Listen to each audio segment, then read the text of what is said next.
These days, we have many UI libraries that help us quickly build beautiful and modern applications. We have Bootstrap, Material UI, and Tailwind, just to name a few. And of course, there are many, many more. Exploring these libraries is really outside the scope of this course, but let me give you a bit of direction here. So you have seen Bootstrap. It gives us a bunch of useful components and it's really easy to use.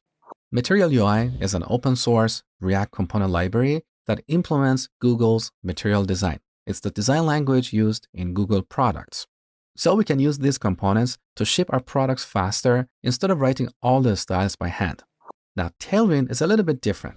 It's what we call a utility-first CSS library.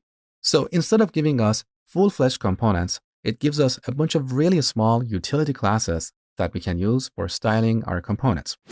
For example, instead of list group, we have classes like list-none. This has the same effect as setting list style to none. Now, if you want to set the padding to 0, we have another utility class that's p-0.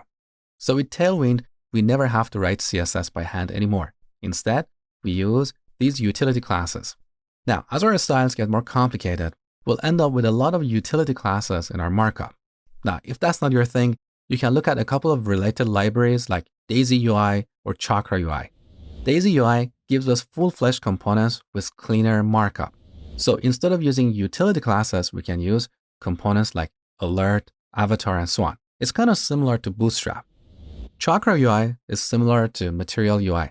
It's a React component library that is built on top of Tailwind.